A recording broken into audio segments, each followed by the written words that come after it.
Formula ఈ race ఇష్యూపై విచారణ governor అనుమతికి వహిస్తారా? విషయం చెప్పేందుకు ఇంకా ఎన్ని రోజులు సమయం తీసుకుంటారు? అనుమతి ఇవ్వకుండా ఆలస్యం చేయడం వెనుక ఏమైనా కారణాలు ఉన్నాయా అనే ప్రశ్నలు కాంగ్రెస్ వర్గాల్లో వ్యక్తమవుతున్నాయి. 3 రోజులు ఢిల్లీ పర్యటన ముగించుకొని శుక్రవారం గవర్నర్ హైదరాబాద్ చేరుకున్నారు. ఆయన రాజ్భవన్ చేరుగానే ఈ రేసు విచారణ ఫైల్పై సంతకం చేస్తారని ప్రభుత్వ వర్గాలు ఆశించాయి. కానీ ఇప్పటి వరకు రాజ్భవన్ నుంచి గ్రీన్ సిగ్నల్ రాలేదు. దీంతో కేటీఆర్ను అరెస్టు నుంచి తప్పించేందుకు బీజేపీ సహకరిస్తుందేమోనన్న అనుమానాలు కూడా కాంగ్రెస్ వర్గాల్లో వ్యక్తమైంది అయిపోతుంది. 3 వారాలుగా రాజ్భవన్లోనే ఫైల్స్. దసరా తర్వాత ఫార్ములా ఈ రేస్పై విచారణ పర్మిషన్ ఇవ్వాలని ప్రభుత్వం గవర్నర్కు ఫైల్ పంపింది. కానీ ఆ ఫైల్కి ఇంతవరకు గవర్నర్ నుంచి గ్రీన్ సిగ్నల్ లభించలేదు. జిష్ణుదేవ్ మాత్రం ఆ ఫైల్ని ఇంకా పరిశీలించలేదని తెలుస్తున్నది.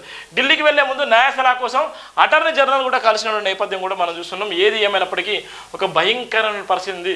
ఇవాళ ఉన్నటువంటి కేటీఆర్ను అరెస్ట్ చేస్తారనేటువంటి ఉత్కంఠంగా ఉన్నటువంటి నేపథ్యం. కేటీఆర్ను అరెస్ట్ చేస్తారా అనేటువంటి సందర్భంలోనే గవర్నర్ గారికి ఈ రేస్ ఫార్ములా సంబంధించినటువంటి ఫైలు ఆయన ఆమోదిస్తేనే, ఆయన ఆమోదించి నిజంగా అరెస్ట్ చేయాలని వారంట్ ఇష్యూ చేస్తేనే మాత్రమే ప్రభుత్వం ఆయనను అరెస్ట్ చేస్తుంది. ఇలా ఉన్నతాధికారులను అరెస్ట్ చేసి జైలుకు పంపించే నేపథ్యం ఉంది. కానీ ఒకవేళ నిజంగా గవర్నర్కి ఏదైతే అధికారులు ఉన్నాయో అధికారులు దుర్వినియోగం చేసుకోకుండా నిజంగా ఒక కేటీఆర్నే కాదు ఇలా ఉన్నటువంటి ప్రతి ఒక్క ప్రజాప్రతినిధి విషయంలో కూడా అదే తరహాలా ఆలోచిస్తారంటే అట్లా ఆలోచించరు. వాళ్ళు మాత్రం ఆలోచించరు. కొంతమంది వ్యక్తులకు మాత్రమే. ఎందుకంటే అగ్రవర్ణ కులాల వాళ్ళు కూడా అగ్రవర్ణ ఆధిపత్య భావజాలంతోనే పనిచేసేటువంటి పరిస్థితి ఉంటుంది. ఇలా చాలా వరకు అప్పులు చేసేటువంటి చాలామంది ఉంటారు. వాళ్ళందరూ గవర్నర్ కలిసారు, రాష్ట్రపతిని కలిసారంటే ఎవ్వరు కూడా కలవరు. ఇలా చట్ట ప్రకారం ఏదైతుందో ఆ చట్ట ప్రకారంగా వెళ్ళిపోయేటువంటి పరిస్థితి ఉంటుంది. కానీ ఇక్కడైతే సస్పెన్షన్ ఉంది. ఇలా ఉన్నటువంటి బీజేపీ బీఆర్ఎస్ 2 ఒకటే అనేటువంటి నేపథ్యం ఉంది. బీజేపీ బీఆర్ఎస్ 2 ఒకటే అని ఉన్నటువంటి సందర్భంలో ఇలా కాంగ్రెస్ కూడా తీవ్రమైనటువంటి వ్యాఖ్యలు కూడా చేసినటువంటి వార్తలు మనం చూస్తున్నాం.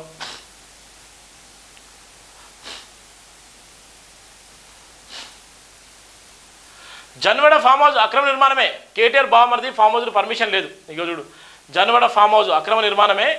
కేటీఆర్ బావమరిది ఆ ఫామ్ హౌస్కి పర్మిషన్ కూడా లేదు అన్నటువంటి నేపథ్యం చూస్తున్నాం. బీఆర్ఎస్ హయాంలోనే 3 సార్లు నోటీసులు ఇచ్చాం. యజమాని నుంచి ఆన్సర్ రాలేదు. నిబంధనలు పట్టించుకోకుండానే నిర్మించారు. గ్రామ కార్యదర్శి వెల్లడి. కేటీఆర్ బావమరిది రాజపాకాలకు సంబంధించిందని చెప్తున్న ఈ జనవరిలోని ఫామ్ హౌస్కి ఎలాంటి అనుమతులు లేవని ఆ గ్రామ కార్యదర్శి స్పష్టం చేశారు. సమాచార హక్కు చట్టం ద్వారా అడిగిన ప్రశ్నకు ఆయన లిఖితపూర్వకంగా సమాధానం ఇచ్చారు.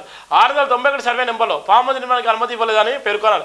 ఈ ఫామ్ హౌస్ కోడే వెంకటరామన్న తండ్రి కోడే సత్యనారాయణకు చెందిన శ్రీమేడ్ ప్రాపర్టీ డెవలపర్స్ ప్రైవేట్ లిమిటెడ్ సంస్థ పేరుపై ఉందని వెల్లడించారు. ఆయన రాజపాకాలకు సమీప బంధువు అని సమాచారం అయితే అనుమతి లేకుండా ఫామ్ హౌస్ నిర్మిస్తుండడంతో బీఆర్ఎస్ ప్రభుత్వం హయాంలోనే 3 సార్లు నోటీసులు జారీ చేసినట్టు కార్యదర్శి పేర్కొన్నారు. కానీ యజమాని సమాధానం ఇవ్వలేదని వాటిని పట్టించుకోకుండానే నిర్మించాలని తెలుపుతున్న నేపథ్యం కూడా ఉంది. దీనికి ఎలాంటి పర్మిషన్ లేదు, ఎలాంటి అనుమతులు లేవు. అక్కడ ఉన్నటువంటి ఏదైతే జన్వాడ ఫామ్ హౌస్ సంబంధించినటువంటి గ్రామ కార్యదర్శి ఆమె ఎన్నోసార్లు నోటీసులు జారీ చేసినప్పుడు కూడా ఎవరు కూడా స్పందించలేదు. అది బీఆర్ఎస్ హయాంలో నిర్మించినటువంటి ఆ ఫామ్ హౌస్ దానికి సంబంధించిన ఇప్పుడు కూడా ఎలాంటి అనుమతులు ఇవ్వనటువంటి పరిస్థితి. ఇది జన్వాడ ఫామ్ హౌస్ ఇష్యూస్ ఏది ఎటుపోతుందో చెప్పకని చెప్తున్నటువంటి వార్త చూస్తున్నాం. హైదరాబాద్లో మరో అన్నగా నేనుంటా. మహారాష్ట్రలో మాట్లాడుతున్న సీఎం రేవంత్. తెలంగాణ రైతులను మాఫీ చేశాం. 7,50,000 ప్రభుత్వ ఉద్యోగాలు ఇచ్చాం. షిండే, అజిత్ పవార్, గుజరాత్ గులాంలు మహారాష్ట్రలో ప్రతిర్పును కాలా రాశారు. చంద్రపూర్ ప్రచార సభలో సీఎం రేవంత్ రెడ్డి చేసిన వ్యాఖ్యలు కూర్చున్నాం. చంద్రపూర్లో కాంగ్రెస్ అభ్యర్థి ప్రవీణ్ పడేవేకర్ను గెలిపిస్తే మీకు అన్నగా ఉంటారని, హైదరాబాద్లో మరో అన్నగా తాను ఉంటానని సీఎం రేవంత్ రెడ్డి అన్నారు. మహారాష్ట్రలోని చంద్రపూర్ నియోజకవర్గంలోని గుగూస్లో శనివారం ఎన్నికల ప్రచారం నిర్వహించిన ఆయన షిండే, అజిత్ పవార్పై విమర్శలు గుప్పించారు. తెలంగాణలో కాంగ్రెస్ ప్రభుత్వం రైతులకు 2 లక్షల రుణమాఫీ చేసిందని వెల్లడించిన నేపథ్యం కూడా మనం చూస్తున్నాం. కేటీఆర్ అరెస్టు వాయిదా పడలేదు. దానికి సమయం వస్తుంది. 1,00,000 మందితో ఇందిరా మహిళా సదస్సు. 19 వరంగల్లో భారీ బహిరంగ సభ. సీఎం హాజరు. అదే రోజు కాలేజీ కళాక్షేత్రం భవన ప్రారంభం. TPC chief. సీఎం టూర్పై మంత్రులు ఎమ్మెల్యేలతో మహేష్ కుమార్ గౌడ్ కూడా ఆయన సమీక్ష చేసిన నేపథ్యం కూడా చూస్తున్నాం.